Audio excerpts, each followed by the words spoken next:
Shalom keluarga besar Happy Sword Family, selamat pagi, selamat berjumpa kembali bersama saya di dalam renungan pagi hari ini yang saya beri judul Terjerumus dalam Penderitaan. Sebelumnya marilah kita berdoa terlebih dahulu. Bapa, di dalam nama Tuhan Yesus kembali kami datang ke hadirat-Mu mengucap syukur dan terima kasih ya Tuhan, buat kasih karunia anugerah-Mu di pagi hari ini, buat napas kehidupan yang masih Engkau percayakan ya Bapa. Kalau sebentar kami mau mendengarkan firman-Mu, biarlah kami boleh mempunyai telinga seorang murid yang mau dibentuk, yang mau diajar ya Tuhan, agar kami boleh lebih bijaksana lagi di dalam menghadapi hidup ini. Terima kasih Bapak, di dalam nama Tuhan Yesus Kristus kami berdoa dan mengucap syukur, haleluya, amin. Ya, pagi hari ini renungan pagi yang saya beri judul Terjerumus dalam Penderitaan ada di dalam Yesaya 38 ayat 17. Begini firman Tuhan. Sesungguhnya penderitaan yang pahit menjadi keselamatan bagiku.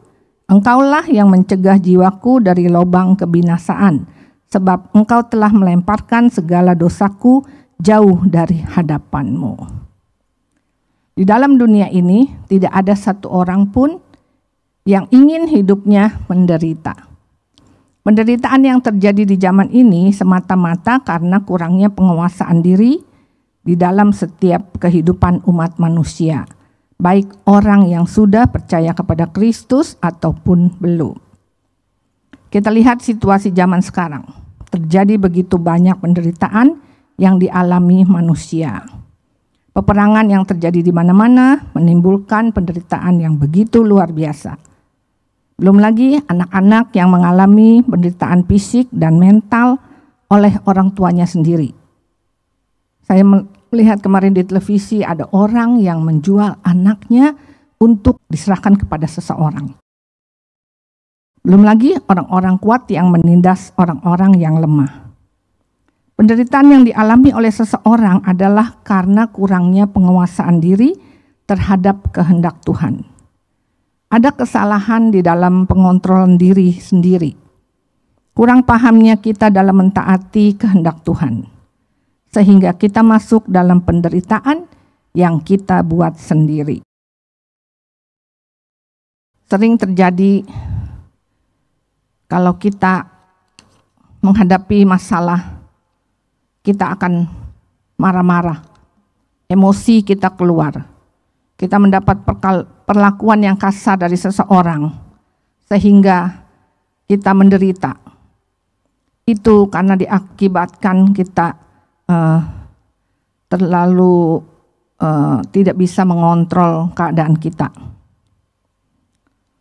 Orang tua ada juga yang menderita karena sudah pikun, membuat ulah, membuang kotoran di mana-mana, di sembarang tempat, atau keluar rumah, lalu tak ingat jalan pulang, hingga membuat anak-anaknya menjadi marah dan hilang kendali.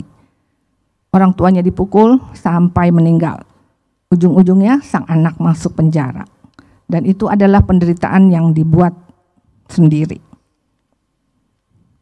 Penderitaan-penderitaan yang dialami karena keteledoran kita sendiri membuat orang-orang di sekitar kita juga ikut mengalaminya, ikut merasakan. Penderitaan itu begitu banyak menyulitkan banyak orang. Ada lagi contoh-contoh lain seperti orang-orang yang ingin cepat kaya dengan menghalalkan segala cara. Ada yang menjual barang-barang haram, ada yang bermain judi, ada yang tipu sana tipu sini, ada yang mencuri, merampok, menjamret, dan lain sebagainya. Yang membuat dirinya sendiri masuk di dalam penderitaan juga. Di dalam 1 Petrus 2 ayat 9 dikatakan, sebab adalah kasih karunia jika seseorang karena sadar akan kehendak Allah menanggung penderitaan yang tidak harus ia tanggung. Sebenarnya penderitaan-penderitaan ini tidak perlu kita tanggung kalau kita sadar bahwa kita mengikuti jalannya Tuhan. Kalau kita tidak mengikuti jalannya Tuhan, apa yang menjadi kehendak Tuhan, kita akan mengalami penderitaan-penderitaan itu. Penderitaan-penderitaan yang saya sebutkan tadi seharusnya tidak akan kita tanggung jika kita menerapkan beberapa hal seperti berikut ini. Relasi yang benar dengan Allah merupakan permulaan hidup baru. Relasi yang benar membuahkan hidup yang benar, tingkah laku yang benar, pikiran yang benar, dan perkataan yang benar, serta segala sesuatu yang benar. Ini hanya akan terjadi kalau orang percaya bertumbuh rohaninya.